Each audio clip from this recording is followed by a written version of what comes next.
familiares en Guatemala, 50 casos en 200 años, de Trapiche a Ingenio, la aventura de una empresa familiar, Ingenio La Unión, aspectos económicos de las constituciones de Guatemala, 1812-2012, entre otros. También tenemos entre nosotros al ingeniero Jorge Serrano Elías, ingeniero industrial y presidente constitucional de Guatemala durante el periodo 1991-1993. Autor también de varios libros, entre ellos La guayaba tiene dueño, El desmadre tiene nombre, La refundación del Estado de Guatemala y próximamente Memorias. Así vivía el conflicto, el mundo en Guerra Fría y nosotros en el congelador. Me permito informarles que los micrófonos permanecerán apagados durante la sesión. A continuación, el licenciado Molina Calderón compartirá con nosotros un poco sobre el libro de su autoría. Licenciado Calderón, adelante, le escuchamos. Muy buenas tardes, un gran gusto compartir este evento académico. Un saludo al ingeniero Jorge Serrano Elías, quien, como se indicó, pues ocupó el cargo de presidente constitucional de la República de Guatemala del 14 de enero de 1991 a finales de mayo de 1993. El día de hoy, 16 de noviembre de 2021, en este acto académico presento el volumen 3 de la colección Economía para Todos de la Universidad del Istmo, bajo el título 1991-1993, la economía durante el gobierno de Jorge Serrano Elías. El libro en forma digital contiene 114 capítulos o títulos sobre la economía de dicho gobierno, compilados en 315 páginas. Incluye el índice general, con enlace también digital para cada título, y un índice analítico al final del mismo. El volumen 1 de esta colección se refiere a la economía durante el gobierno militar de Óscar Mejía Víctores, y el volumen 2 a la economía durante el gobierno de Vinicio Cerezo Arévalo. Los 3 volúmenes suman 1000 páginas y pueden solicitarse en forma gratuita a la biblioteca de la Universidad del Istmo, en forma digital. La introducción de este libro está a cargo del historiador Horacio Cabezas Carcache, quien hace un resumen y comenta el libro con perspectiva de historia económica. El preámbulo es el testimonio del presidente del Banco de Guatemala, economista Federico Linares, quien ocupó el cargo de esa institución tanto en el periodo del presidente Vinicio Cerezo como en el periodo del presidente Jorge Serrano Elías. Y en los 2 periodos gubernamentales ejerció el cargo de presidente del Banco Central cerca de 2 años. En la investigación que realicé de los 50 presidentes de Guatemala de 1821 a 2021, con ocasión del bicentenario de la independencia, se observa que en el área económica todos los mandatarios han tenido que enfrentar situaciones imprevistas, y cada uno lo ha hecho conforme los conocimientos que tenía y con el apoyo de sus funcionarios, especialmente en lo que yo analizo, en lo que se ha llamado el gabinete económico, en el cual participan principalmente el ministro de Finanzas, el ministro de Economía y el presidente del Banco de Guatemala. El gobierno del presidente Serrano Elías, el 14 de enero de 1991, se inició con las arcas fiscales vacías. Eso también ya había ocurrido el 15 de septiembre de 1821, cuando la primera independencia. Y también en 1991 amaneció sin reservas monetarias internacionales. No había dólares en el país, por lo menos en el Banco de Guatemala y en los bancos. En 1990, el año anterior al gobierno que comentamos, la inflación, que es el aumento general de precios, había sido mayor del 60% anual. 60% anual. un fenómeno económico que no se había vivido durante los 70 años anteriores, cuando se creó el quetzal como moneda nacional y se abandonó el peso español después de 400 años de uso en el país. En el gobierno del presidente Serrano se adoptaron medidas importantes de tipo monetario, fiscal, laboral, así como de introducción de energía eléctrica. En cuanto a las finanzas públicas, se emitió un bono de compra forzoso para financiar las operaciones del gobierno. Y posteriormente se hizo una reforma de leyes tributarias que el Congreso aprobó el 9 de abril de 1992. Las nuevas leyes fueron las siguientes: el impuesto sobre la renta, por decreto del Congreso, el impuesto al valor agregado, el IVA, como se conoce, y otras leyes fiscales de tipo arancelario, los impuestos que se cobran en las aduanas. Se modificó la ley del petróleo y sus derivados, y se modificó la ley de papel sellado y timbres fiscales. Mediante estas leyes se logró financiar razonablemente el presupuesto de ingresos y egresos del Estado. Y en este gobierno también se autorizó el subsidio del transporte público, cosa que se había hecho ya con anterioridad. En lo que se refiere a las reservas monetarias internacionales, ocurrió lo siguiente: que el Banco de Guatemala creó un nuevo documento de inversión en quetzales denominado CENIBACOS, una palabra muy conocida en el mundo financiero de esa época.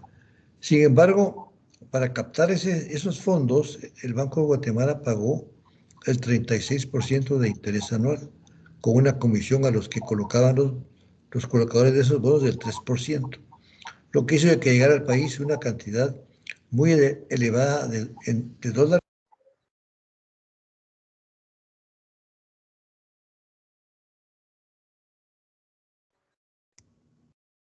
Vamos a pedirle al licenciado Molina que conecte su micrófono, se apagó.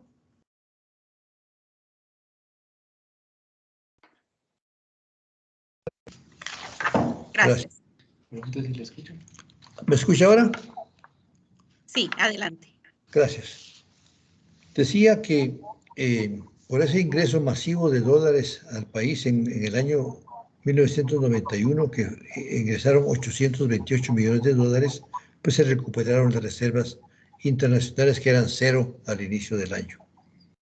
Estos títulos que emitió el Banco de Guatemala teóricamente eran una operación temporal. Sin embargo, al observar el balance general del Banco de Guatemala al 30 de septiembre de 2021, publicado, aquí lo pueden ver en Prensa Libre, resulta que se observa del lado del pasivo, del lado derecho del balance, una cuenta que se llama Títulos del Banco Central por una cantidad de 57.500 millones de quetzales. Eso equivale a 7.500 millones de dólares. Y esto lo que muestra es que aquellos cenibacos que quizá habían considerado, los que hicieron la propuesta, que sumaran 1.500 millones de quetzales, pues ahora suman 57.500 millones de quetzales.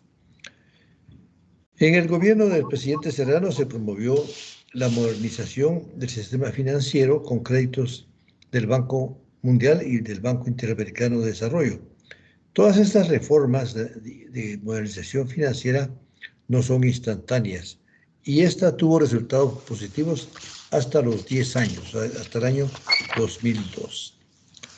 Otro problema que ocurrió en ese gobierno fue que había racionamientos eléctricos. Los que tienen edad para recordarlo, había constantes apagones y solo había agua en la noche y en la madrugada, o sea, para lavar la ropa, lavar las cosas de los platos, solo en la noche.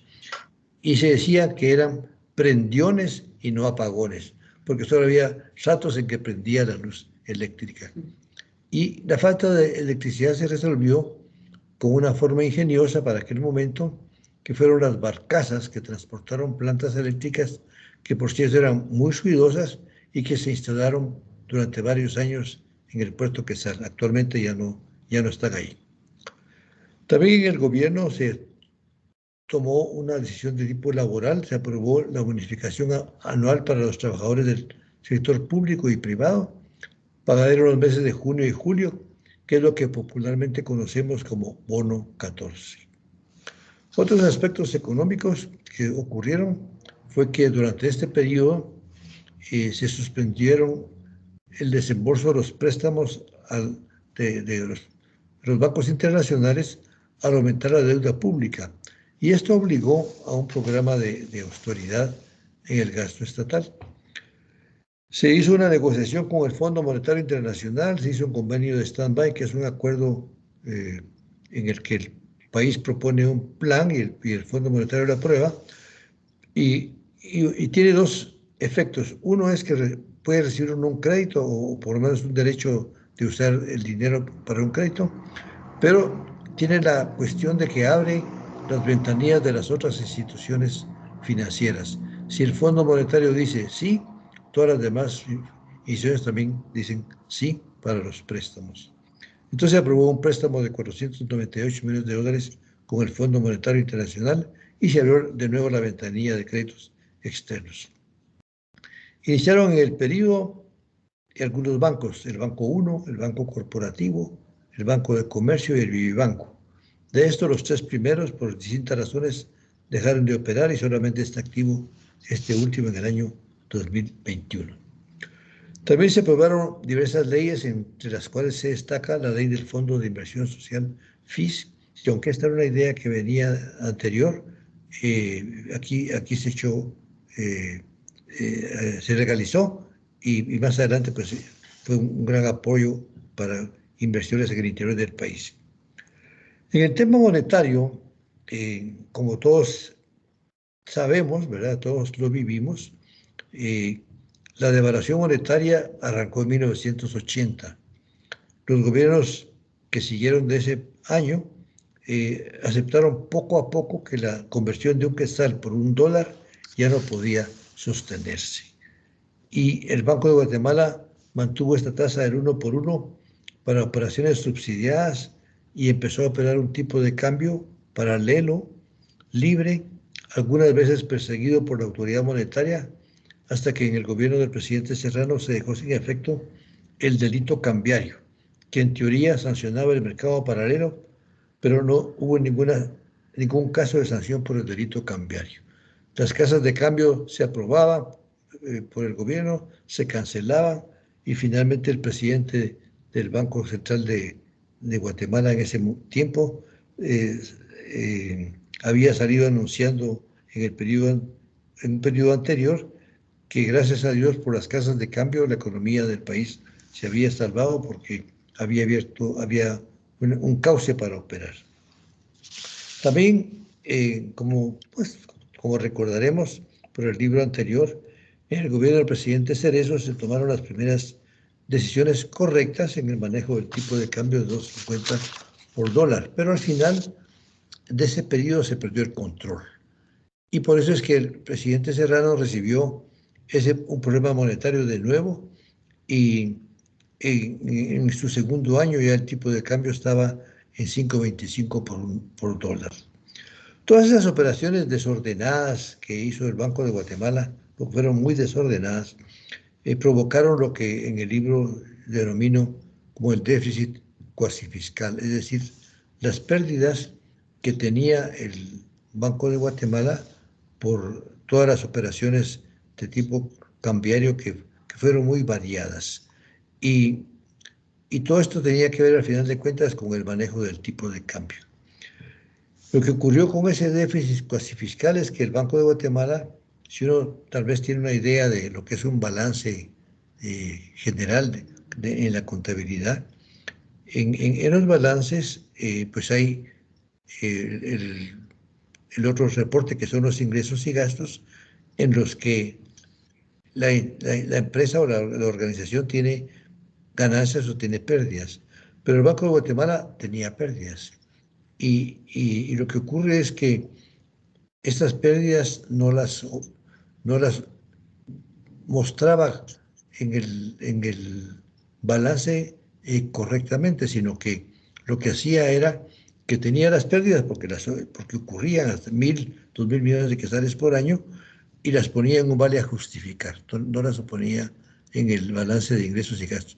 Y por eso es que en los balances no se veía que ocurría esto. Yo empecé trabajando en el Banco de Guatemala en 1961, la sección de moneda y banca, y ahí lo primero que me enseñaron era cómo encontrar una trampa que pueden hacer los bancos. Y me dijeron, la cuenta que hay que ver primero se llama otros activos del lado del activo, y ahí es donde se ponen los gastos a justificar, el dinero que se saca, que no se pone como gasto. Y eso lo hizo el Banco de Guatemala durante 25 años, hasta el año 2002, que con la reforma financiera se logró arreglar esa situación y se transparentó la operación. El contenido del libro fue escrito semana a semana durante el mandato del presidente Serrano Elías. Y pues yo actuaba como testigo externo de lo que ocurría en el país y con la información pública que se podía obtener. Mi opinión está basada en los datos del libro, en datos que son correctos, que son fiables. Y claro, es mi opinión y pues eso puede ser muy discutido, pero los datos son correctos. Y de esta manera, pues el libro, pues lo que enfoca es la parte económica y no incluye aspectos de carácter político que no eran objeto de esta investigación.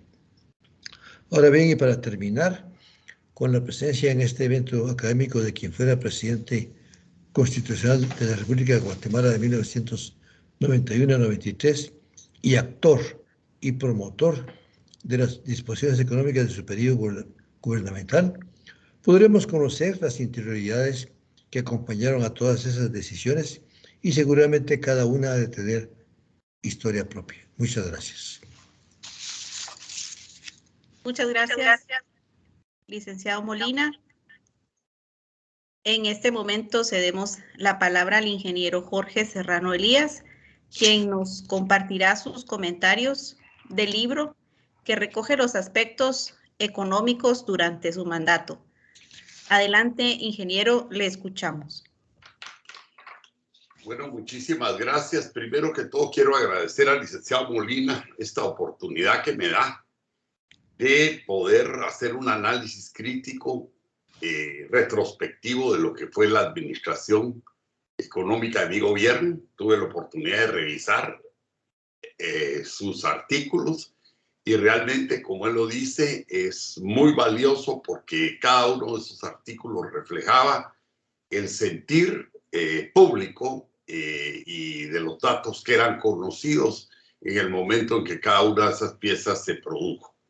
Siempre hay en todo hecho político dos versiones, una la versión que se da a la prensa y otra la que se tiene que trabajar internamente. ¿Cuál de las dos es la real? A veces uno le cuesta entender cuál de las dos es la real. Pero lo que sí es importantísimo es haber dejado un testimonio como el que dejó el licenciado Molina de lo que fue una posición sostenida durante tantos años para transparentar, como él dice, los procesos económicos. Quiero decirles también que yo, antes de empezar a hablar, quiero decirles que todo lo que voy a decir está sustentado en datos que son públicos, publicados por el Banco de Guatemala, datos estadísticos de la Dirección General de Estadística y también datos publicados y análisis de CEPAL y otras organizaciones que en algún momento han hecho un análisis de lo sucedido en Guatemala. Quiero también hacer ver que el trabajo que se realizó durante mi gobierno no fue un trabajo personal, fue un trabajo de todo un equipo, de un excelente gabinete que yo tuve, que me permitió el destino, la historia y Dios formar. Y ese gabinete en el que había gente conservadora, gente liberal, gente socialista, logramos todos tener un concepto único y es empujar una solución ética a los problemas que Guatemala estaba planteando.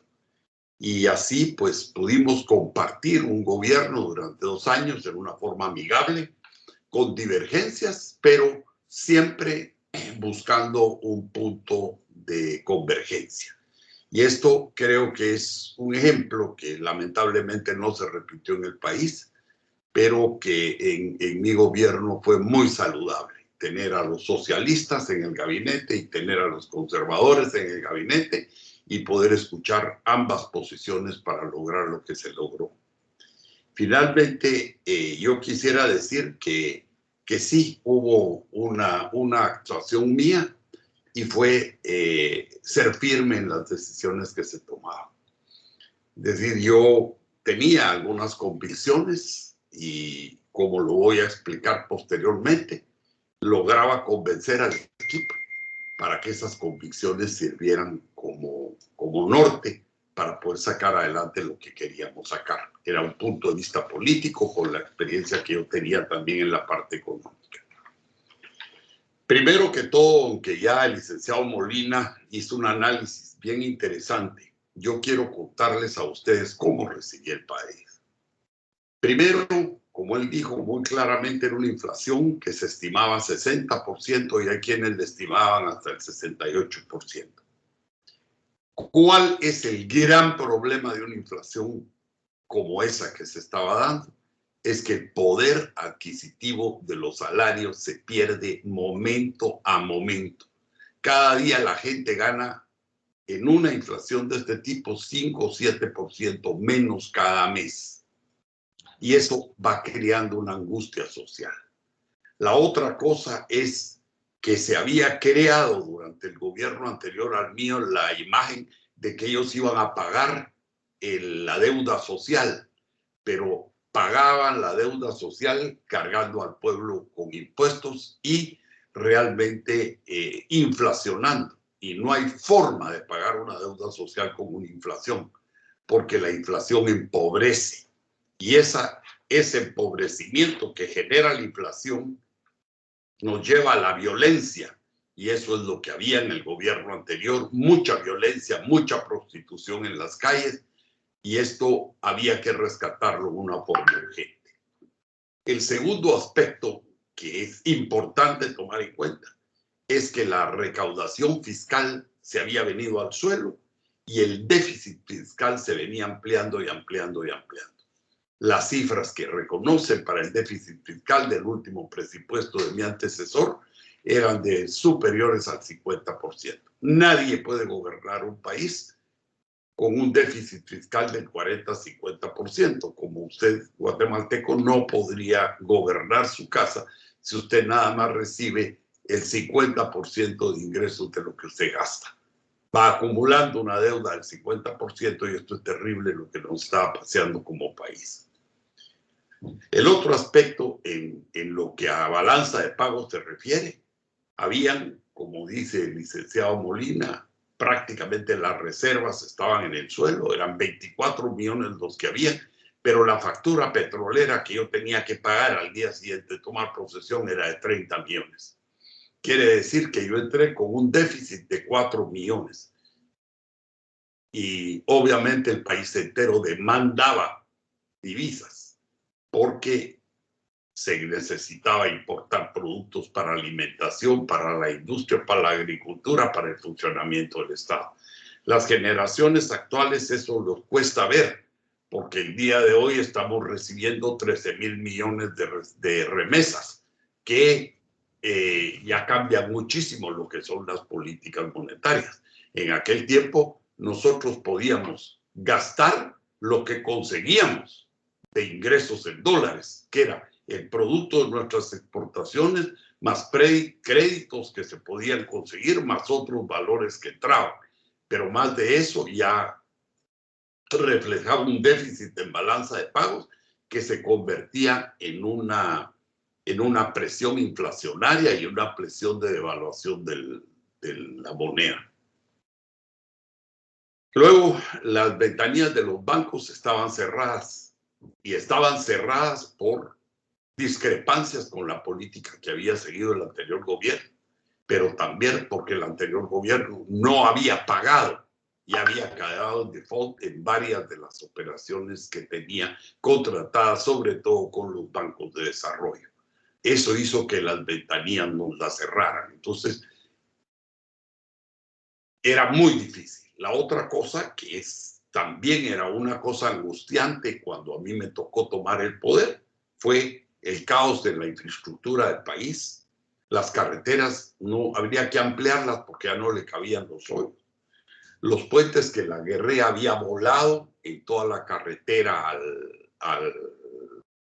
del Pacífico y que estaban complicando muchísimo la zafra y la actividad económica de todo el sur del país.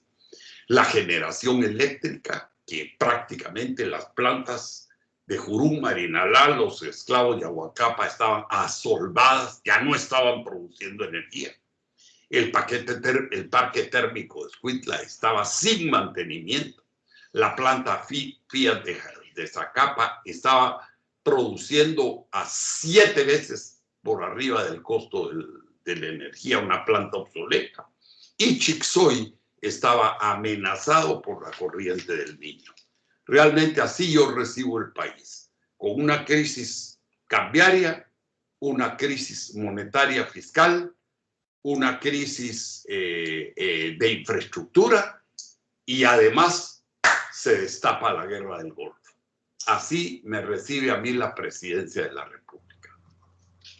Yo entiendo que entro a la presidencia de la República matado de manos y pies.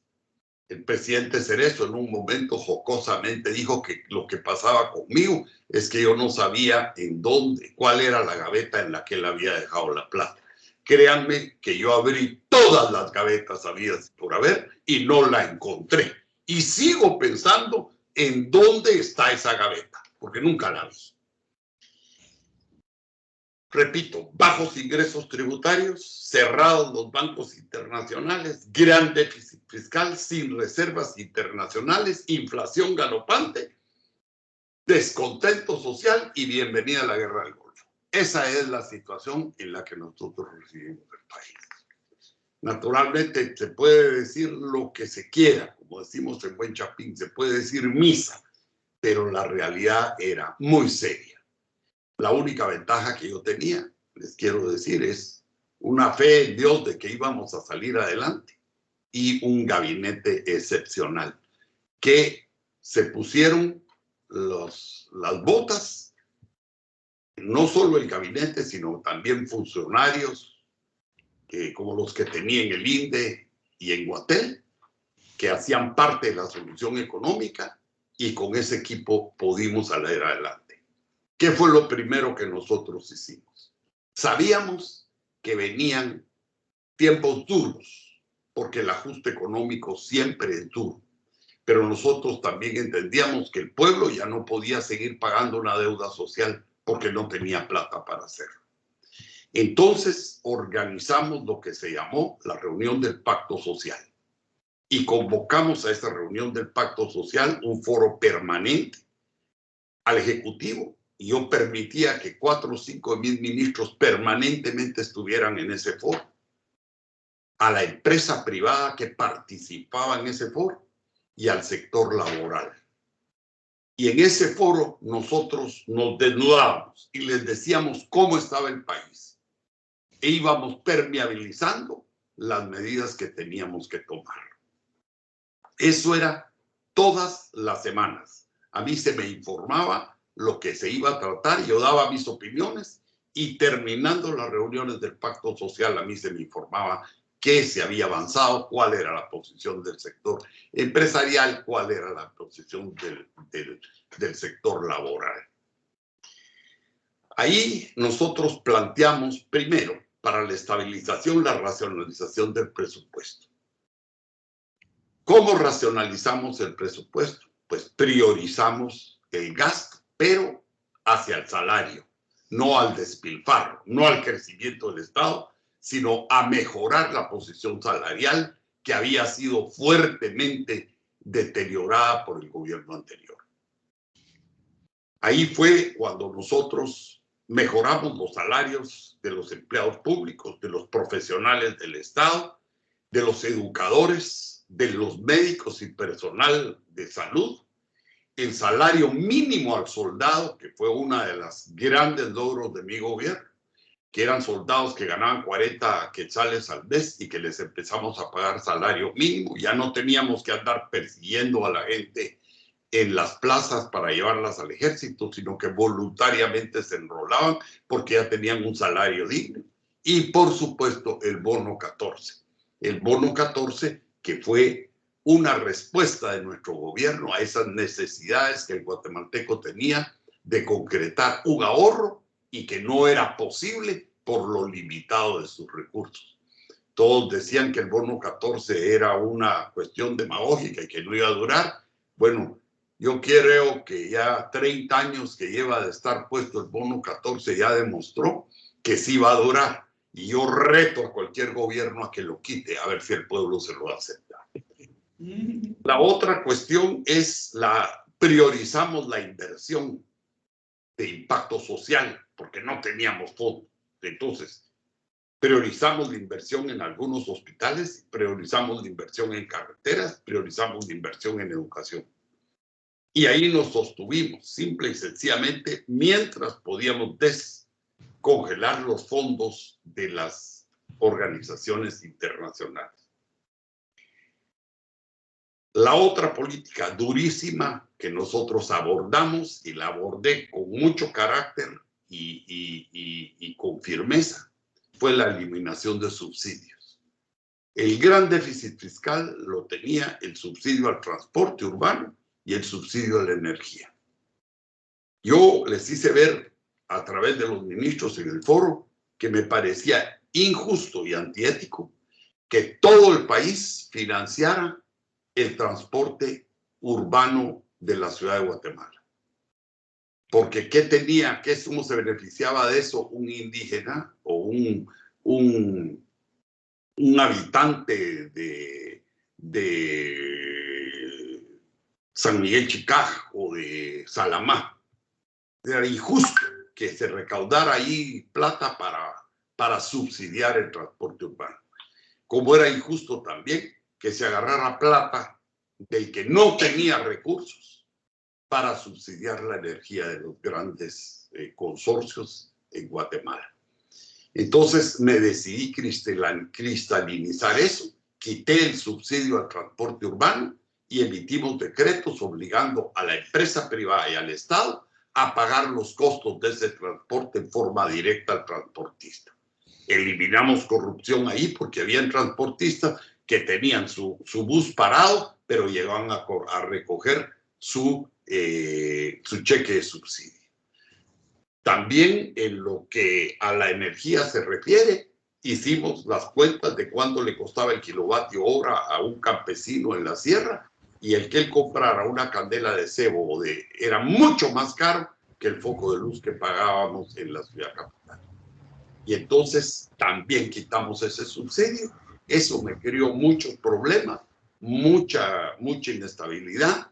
Sin embargo, a la larga eso fue lo que estabilizó y que hizo posible que mi gobierno cerrara 2 presupuestos, los únicos presupuestos en la historia, desde que yo tengo memoria, que cerraron nivelados. Después planteamos la reforma tributaria. La reforma tributaria era una reforma muy sui generis, porque lejos de aumentar impuestos, quitamos impuestos. Eliminamos más de 110 impuestos, tasas, arbitrios y contribuciones existían. Algunas que recaudarlas nos salía más caro que lo que dejaban, y nos concretamos a perfeccionar 4 impuestos. El impuesto sobre la renta, el impuesto a las importaciones, que solo le dejamos 4 tasas, 5, 10, 15 y 20, y quitamos esas trazas astronómicas que se tenían, decían para protección de la industria de 140, y eso no era proteger la industria, protegía la ineficiencia de algunos industriales guatemaltecos. Y finalmente, el IVA no permití bajo ningún punto de vista que se aumentara, porque no quería yo, a través de ese aumento, inducir una recesión. y el impuesto territorial, que sí se clarificó. Después, la otra medida que tomamos fue la famosa Ley de Estabilización Económica, que esta fue una ley sumamente discutida, pero nosotros no encontrábamos una forma de poder recuperar la economía del país si no le metíamos plata para resolver los grandes problemas del Estado. Así es que en este caso nosotros venimos, nos sentamos con el sector privado y yo personalmente les dije, señores, el recreo financiero terminó. Ahora regresen a clases, pero pasen por la Secretaría pagando, porque de otra forma el país no sale adelante. Y entonces esa ley, después de muchas negociaciones y de una negociación muy larga en Casa Presidencial, quedamos que se iba a cobrar un impuesto del 1% al capital o 2% a la compra de un bono a 20 años con cupón cero, lo que la empresa decidiera. ¿Por qué se estableció eso? Porque habían empresas que no podían tirar así de la noche a la mañana una cifra de este tamaño a pérdidas, porque les desajustaba su presupuesto, les hacía ver mal sus balances frente a algunas empresas que participaban en bolsa. Entonces tuvimos esa flexibilidad y fue un éxito, porque recaudamos los fondos que necesitábamos, pero esos fondos tenían un destino muy, muy claro. Primero, el Fondo de Inversión Social, el pago para abrir las ventanillas de los bancos internacionales y para la recuperación de la infraestructura nacional, que era urgente para que el país pudiera ponerse productivo. Recolectamos ese dinero se orientó exclusivamente a estos aspectos y aquí vino una recuperación de la parte productiva. Por otra parte, en lo que a política monetaria o balanza de pagos se refiere, nosotros fijamos una política desde el día que asumimos el poder y fue de mantener el tipo de cambio estable. No dijimos vamos a recuperarlo, ni dijimos lo vamos a deslizar hacia arriba. Lo mantuvimos estable. Y mi gobierno, si ustedes analizan, entramos con 5.25 y salimos con 5.25. Logramos, a pesar de todos los problemas que habíamos tenido, mantener un tipo de cambio.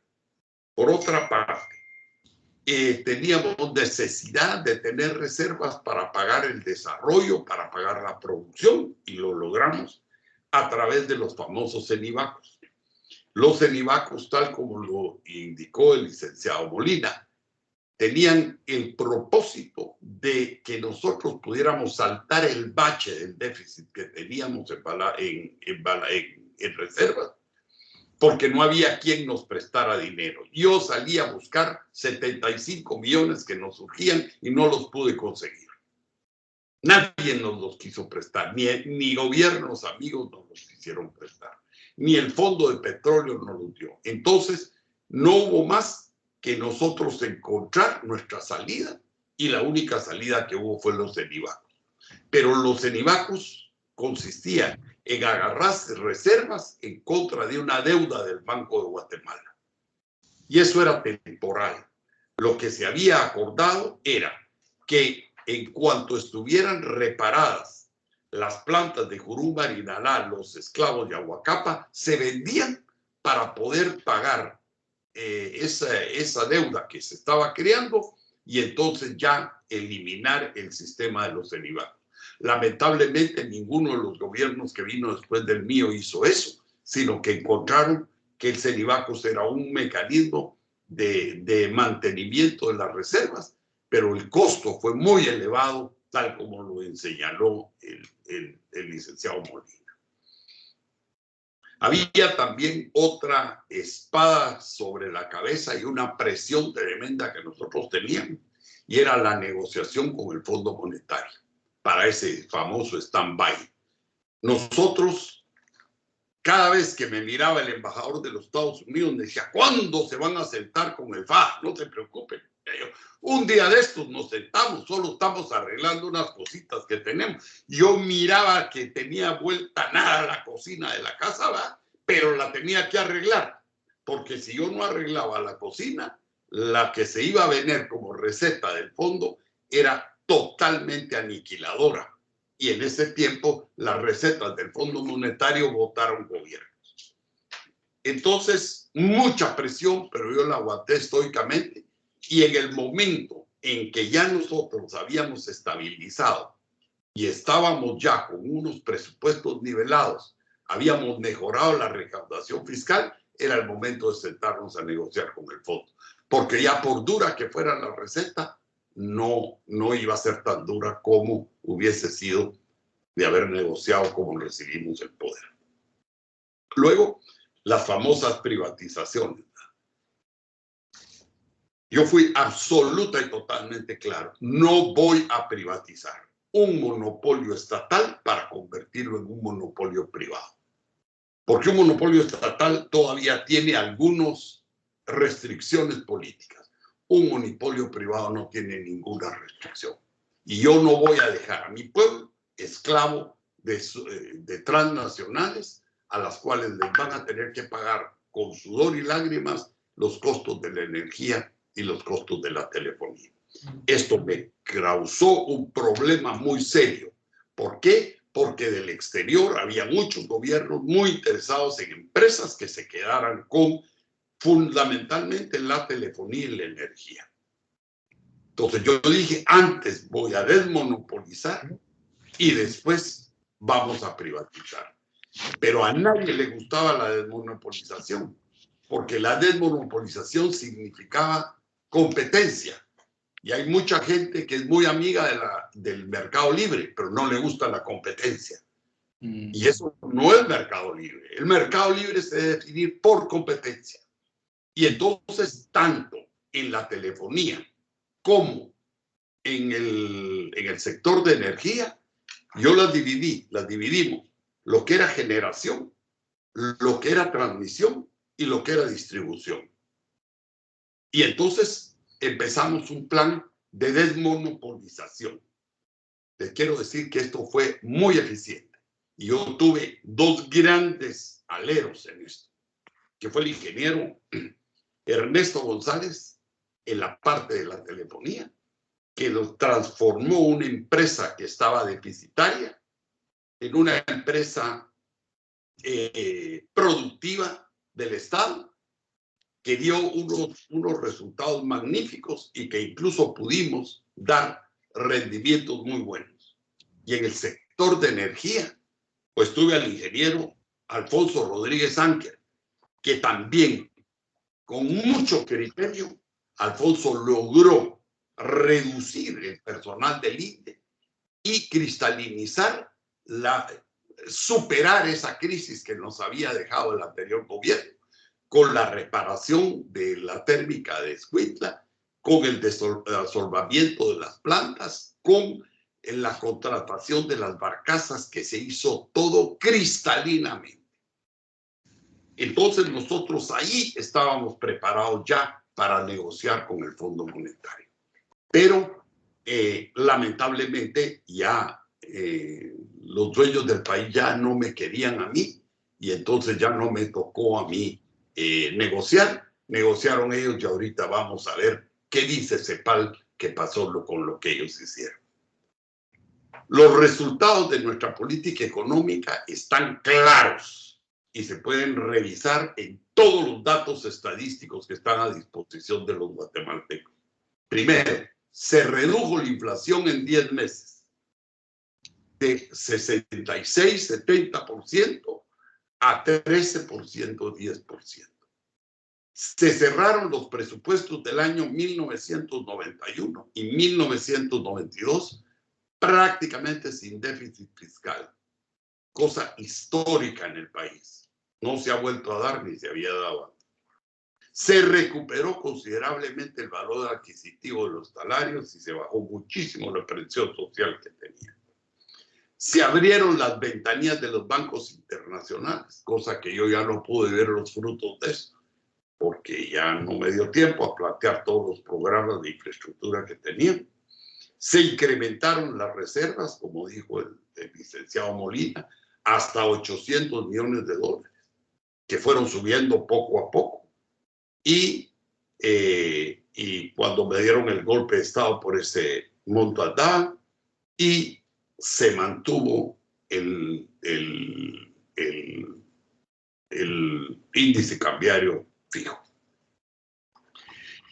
Esto era nuestra política de estabilización. ¿Qué venía después? Venía el fomento de la producción, porque la única forma realmente de poder matar la inflación y llevar a un desarrollo sostenible, equilibrado y real es a través de producción. Y para eso nosotros establecimos ciertos parámetros. Primero, fuimos muy fuertes en dar a las municipalidades para favorecer la descentralización económica. Mi gobierno religiosamente pagó el 8% a las municipalidades. Y les dimos todo un programa de apoyo para que esos fondos fueran invertidos correctamente. No siempre lo logramos. Ahí hubo muchos desvíos que por la corrupción imperante nos fue muy difícil controlar. Después creamos Fonatierra, un fondo para titular tierras, porque yo he sido siempre un ferviente creyente de que cuando alguien tiene algo que proteger, entonces toma sus medidas con más calma. Cuando alguien no tiene nada que proteger, se arriesga más. La creación y la expansión de la clase media en nuestro país es lo que nos puede dar una seguridad democrática. Si no tenemos eso, no lo vamos a lograr. Entonces pusimos un sistema de titulación de tierras muy agresivo, que cambiaba el sistema de judicialización para la legalización de los títulos por un sistema administrativo. Y tuvimos mucho éxito con ese sistema. Después compramos con fondos propios del Estado, provenientes de la estabilización, 20,000 hectáreas de tierra que se destinaron a darle tierra a todos los repatriados, a toda la gente que trajimos del exterior, que me tocó en mi gobierno, y con mucha decisión repatriamos 35,000 guatemaltecos que vivían prácticamente en campos de concentración en México. Y logramos reubicar a cientos de miles de guatemaltecos que estaban desplazados en las montañas por razones de la violencia. Por otra parte, creamos Fonapaz, que era una institución que también se financió con fondos del Estado para generar proyectos de desarrollo en estas comunidades donde se ubicaron los desplazados y los repatriados. Y después le dimos un apoyo restricto al fomento de las exportaciones, sobre todo de productos no tradicionales. En un año, me recuerdo que en un desayuno que ellos me dieron, me recibieron con aplausos, yo no sabía ni qué estaba pasando, y por una serie de medidas de coordinación que tuvimos con el sector, habían subido en pocos meses 63% las exportaciones. Y después íbamos a entrarle a la revisión de las estrategias de fomento industrial y agrícola y de vivienda. En la industria queríamos enfocarnos en Corvina, pero desgraciadamente Corvina había cometido un error en el gobierno de Cerezo, y es haberse adjudicado la planta de Celgusa. Al haberse adjudicado la planta de Celgusa, vino el Banco de Comercio Exterior de México y dijo que ese ya era un crédito soberano de Guatemala y que Guatemala le tenía que pagar a ellos. A mí me presionaron muchísimo para que yo aceptara un convenio que había firmado Cerezo. Yo les dije, yo no voy a reconocer jamás ese como un crédito soberano, porque ese fue un crédito que Corvina y el Banco de Comercio se lo dieron a una persona. Si él no cumplió con Corvina y Corvina lo demandó, arréglense ustedes con Corvina, pero no metan al Estado con esto. Yo no voy a pasar ese crédito al Congreso de la República para que sea aceptado como una deuda soberana del Estado. Entonces, Corvina quedaba inhabilitada. La otra institución en la que yo pensaba era el Banco Industrial, porque el Banco Industrial, si ustedes saben, fue un banco que fue creado realmente a la luz de los acuerdos de integración económica y se creó con el objetivo de derivar los pagos que debían hacer los industriales para la importación de materia prima al Estado. Se les permitía que lo compraran en acciones del Banco Industrial para crear un banco de fomento industrial. Lamentablemente, ese banco creció y se convirtió en un banco eminentemente comercial, y esa figura de un banco de fomento con la cual fue concebida en su origen se perdió en el camino. Lo mismo sucedió con el famoso Banco del Agro, Bandesa, que se fue desvirtuando. Hoy se convirtió en el Banco Rural y ahora es un banco comercial que ha desvirtuado esa función que se le dio en un principio de un banco de fomento para la agricultura. Por otra parte, el BAMBI estaba desvirtuado en sus funciones de fomento también. Creé el Fondo para la Vivienda con el objetivo de crear fondos paralelos para poder fomentar la vivienda, porque yo estaba absolutamente seguro y sigo estando seguro que sobre esos tres puntales, agricultura, industria y vivienda, es como se podía en ese momento reactivar la economía del país. Y en eso estamos actualmente todavía donde estábamos, creo yo. Muy poco se ha avanzado. Tal vez yo no me he dado cuenta de lo que se pudo haber avanzado porque no vivo en Guatemala. Ahora todos los milagros económicos se le atribuyen a los 13,000 millones de dólares de reserva que se reciben. Si yo hubiera tenido 13,000 millones de dólares un solo año, yo les aseguro que dejo pavimentadas con oro las calles de Guatemala. Yo no entiendo cómo es posible que el país lleva años recibiendo esa cantidad de dinero y no han tenido la iniciativa de convertir esas remesas en inversión popular, en inversión productiva para el país, y se han ido directito al gasto sin que se capitalice el país. Pues hoy da mucho gusto ver empresas guatemaltecas comprando empresas por todo el mundo. Y eso está bueno, pues, pero es triste no ver que esas empresas no estuvieran desarrollando maravillosamente el país. Ha sido culpa de una mala dirección y una falta de percepción de las autoridades. Pero bueno, yo creo que esa es una cosa que hay que ver cómo la vamos a remediar. Porque ese ahorro que se genera en el exterior de Guatemala, con costo cero para nosotros, económico, pero con un costo social altísimo, no esté siendo aprovechado para realmente desarrollar el país. Bueno, orientamos la desmonopolización del país. Lamentablemente, los gobiernos que vinieron detrás de mí estaban mucho más interesados en las privatizaciones. No quiero hacer prejuicios. Tengo mi opinión, pero me la voy a callar. Y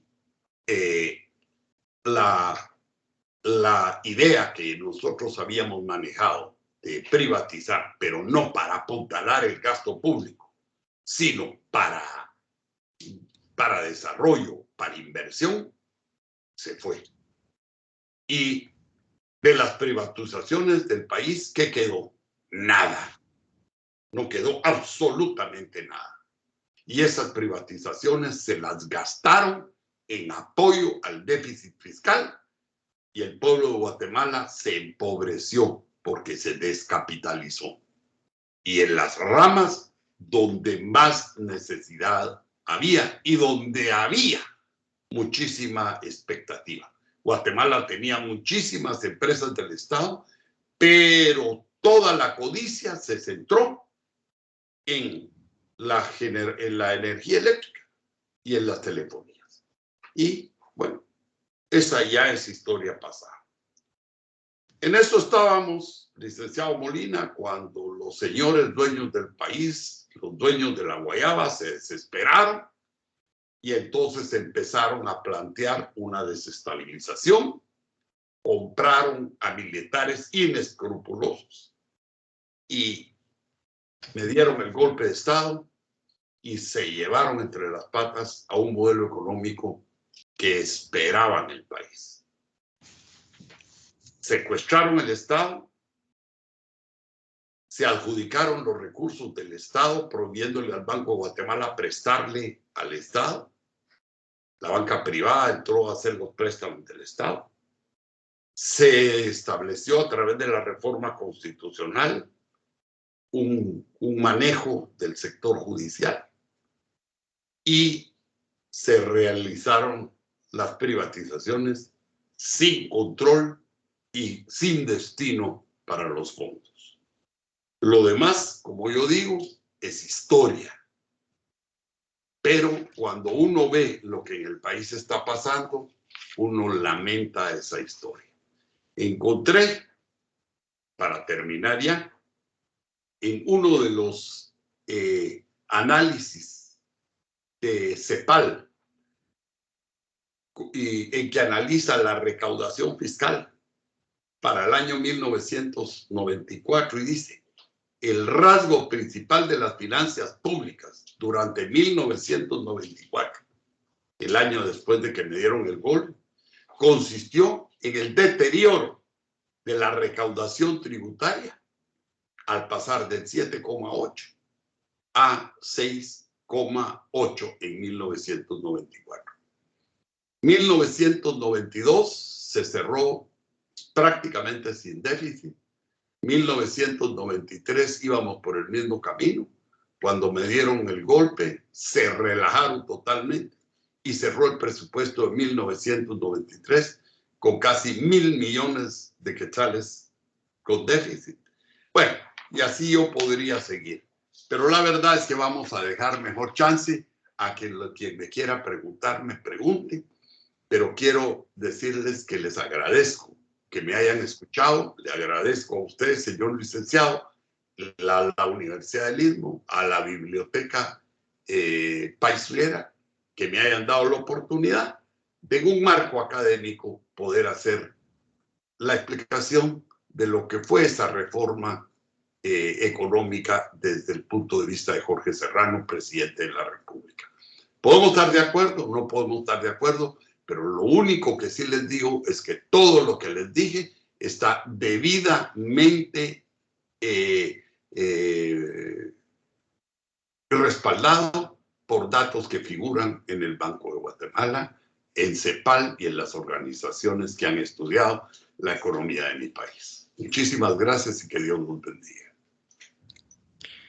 Muchas gracias, ingeniero Serrano, por su aporte esta tarde. Estoy segura que al escucharlos a ustedes han despertado en la concurrencia el interés por leer los tomos de Economía para Todos. Y es por esa razón que a continuación mostramos en la pantalla el enlace de la página web de Bicentenario, donde pueden encontrar ustedes los 3 tomos digitales en la sección de artículos de opinión.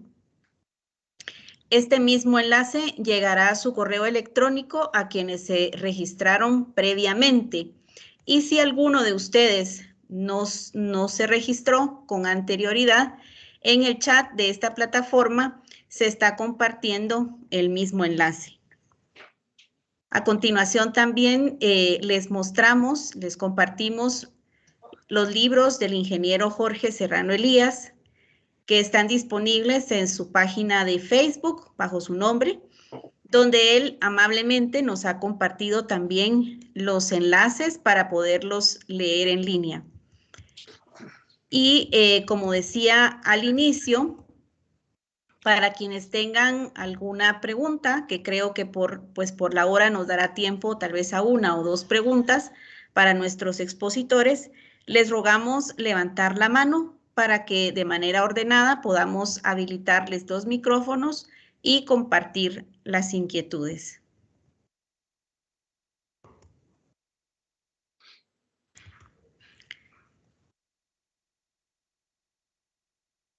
Voy a habilitar el micrófono. No, creo que de Ludwig. Me parece que es quien tiene levantada su mano. Muchas gracias. No sé si ya me escucha en este momento. Sí, adelante. Gracias. Pues buenas noches, ingeniero Jorge Serrano. Un gusto estar en esta conversación con su persona, con una inquietud muy puntual. Si nos damos cuenta, creo que es importante que aprovechar su expertaje en esta noche, tal vez para poder tener una breve lectura de cómo se encuentra actualmente, sobre todo la geopolítica de nuestro país. Y lo digo porque si nos damos cuenta, en el momento actual, por ejemplo, la administración Biden ha enfocado diversos enlaces hacia un enfoque de economía alternativa, que obviamente con el cambio climático, pues es un elemento relevante para el país. Obviamente esto tal vez no es ocioso porque en la anterior CELAC, estamos hablando de menos de un mes, ya se planteó realizar un TLC regional para poder rehabilitar sobre todo países como los de Centroamérica ante toda esta debacle financiera. Y si nos damos cuenta, en estos precisos momentos, el día domingo pasado, pues se han tenido legislativas en Argentina. El próximo domingo, pues se van a tener otros ejercicios, en este caso en Venezuela, y así sucesivamente hay diferentes ejercicios. Entonces, si nos damos al respecto, hay como que diferentes elementos sistemáticos. Igualmente podemos ver en series de tiempo que desde el gobierno de Vinicio Serrano, pues sistemáticamente la política monetaria pues ha ido disminuyendo, obviamente de manera muy sistemática.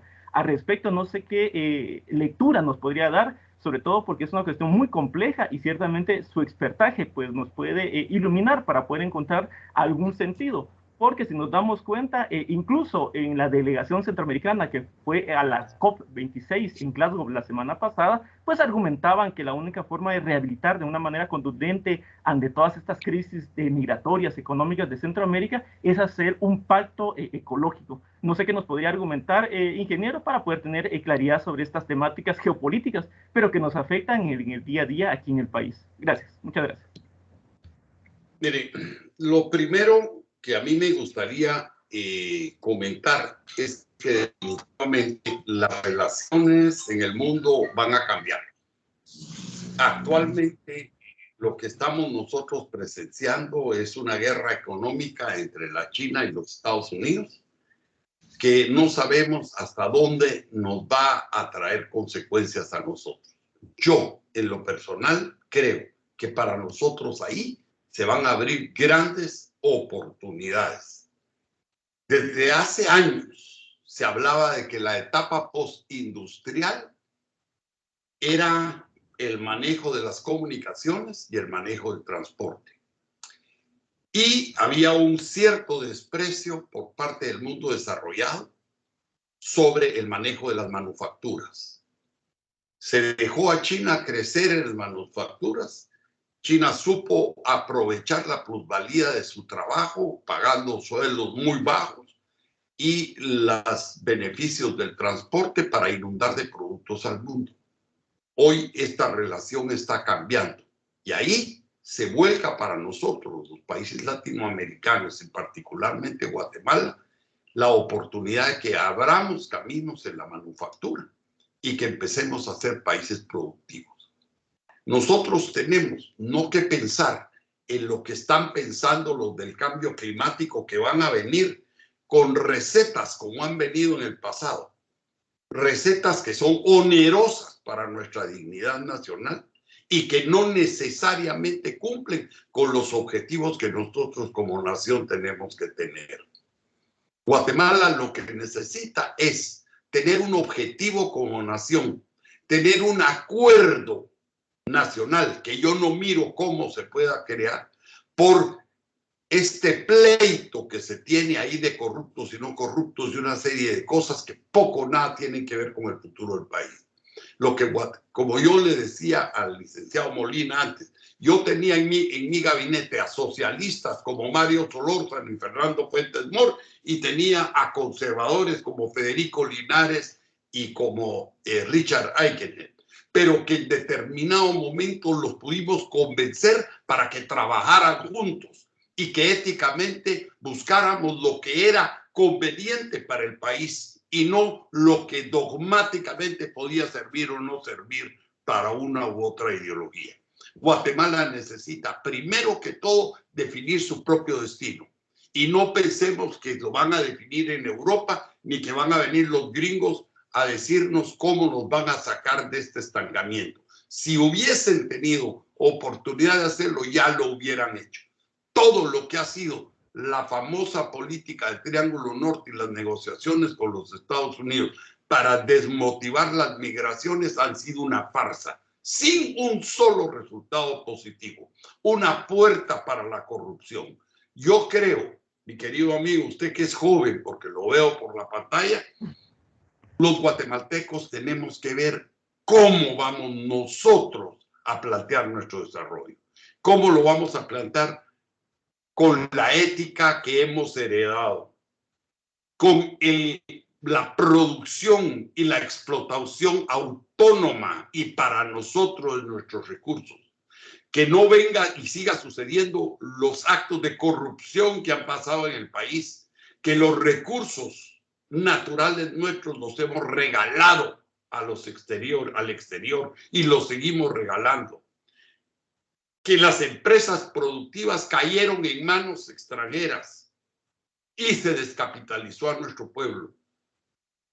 No fueron empresarios guatemaltecos los que se beneficiaron de eso. Entonces creo que lo que el país necesita es una reflexión en lo que yo llamo cómo vamos a refundar el Estado para que haya la responsabilidad que el pueblo de Guatemala necesita, no solo en la protección del medio ambiente, en la recuperación de nuestros suelos, en parar la desertización que se está llevando en el país y que está afectando a la fauna, a la flora y a la salud de los guatemaltecos. Sobre esto, el día que quieran podemos hablar, porque yo estoy ahora, ya a estos años, dedicado totalmente a eso. Pero yo sigo pensando como pensaba hace 50 años. La responsabilidad de salir de este atolladero es nuestra. No nos va a llegar del exterior. Gracias, ingeniero. A la orden. Muchas gracias a ambos. Gracias, Ludwig, por la participación. Y nuevamente, pues, queremos agradecer la participación de cada uno de ustedes a esta presentación. Realmente ha sido, pues, una tarde bastante enriquecedora. Y en nombre de las autoridades de la Universidad del Istmo, queremos desearles una feliz noche. Y los participantes saben y tienen en su poder el correo de la biblioteca, que es biblio@unis.edu.gt, por si necesitan mayor información sobre cómo acceder a los libros de ambos. Sin más, pues despido esta noche y les agradezco mucho su participación.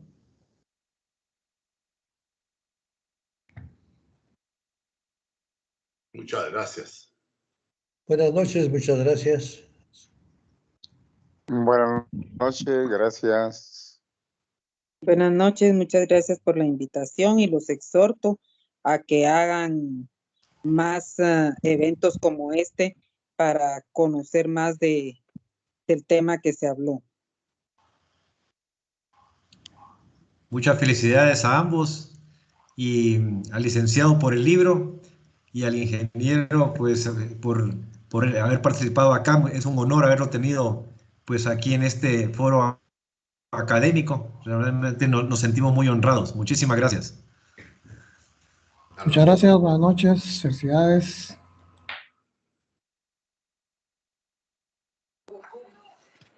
Buenas tardes a todos y a todas. Me gustaría en una próxima oportunidad, ingeniero Elías, que nos hablara sobre los dos libros anteriores. La guayaba tiene dueño, que muchos jóvenes de 15 a 30 años, aún a 40, desconocen toda nuestra historia en estos últimos años. Le exhorto que sigan con esto, pero que nos comentara la situación que estamos viviendo. Gracias y feliz noche. Con mucho gusto. Yo estoy dispuesto a hacerlo en el momento que quieran y en el foro que sea. Nos quedamos con las direcciones de todos los participantes, así que en el momento que podamos organizar una reunión de esta naturaleza, con mucho gusto se les hará llegar la invitación. Y nuevamente, gracias, muchísimas gracias al licenciado Molina, Pati, a usted, Carolina, que veo que está ahí. Quiero agradecerles también a la Universidad de Lima y felicitarlos, porque creo que es bueno rascar la historia y oír las cosas buenas y las cosas malas, porque también si nos escudriñan un poquito hemos hecho cosas malas, pero es importante que sepamos, porque es la única forma de reflexionar y hacer algo positivo hacia el futuro. Los felicito a la Biblioteca Paisuera de la universidad y les mando a todos un abrazo y cuenten conmigo para cuantas veces ustedes quieran que pueda participar. Muchas gracias, ingeniero. Gracias, ingeniero. Buenas noches y un gran gusto haber estado. Gracias. Igualmente. Muchas gracias.